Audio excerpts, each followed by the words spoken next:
ગુજરાત પ્રદેશ ભાજપ અધ્યક્ષ જગદીશ વિશ્વકર્મા સાણંદ મુલાકાતે।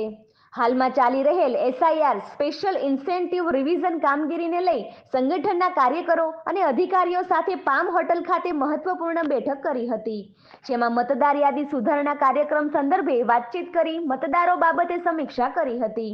આ બેઠકમાં જિલ્લા ભાજપ પ્રમુખ શૈલેષભાઈ દાવડા, સ્થાનિક ધારાસભ્ય કનુભાઈ પટેલ, પ્રદેશ આગેવાન ધવલભાઈ દવે, જિલ્લા પ્રભારી વંદનાબેન મકવાણા સહિતના પદાધિકારીઓ ઉપસ્થિત રહ્યા હતા। પ્રદેશ અધ્યક્ષનું આગમન થતાં જ સ્થાનિક ભાજપ કાર્યકર્તાઓએ પુસ્તક ભેટ આપી સન્માન કરી ઉષ્માભર્યું સ્વાગત કર્યું હતું। ત્યારબાદ સોયલા ગામના નવનિર્મિત મુખ્ય પ્રવેશદ્વારનું પ્રદેશ પ્રમુખને લોકાર્પણ કર્યું હતું। આ પ્રસંગે ગામના આગેવાને પ્રદેશ અધ્યક્ષને પુસ્તક ભેટ આપી બાલિકાઓએ પરંપરાગત રીતે સામૈયું કરીને તેમનું અભિવાદન કર્યું હતું, જે ગ્રામજનોનો પ્રેમ અને આદર દર્શાવે છે।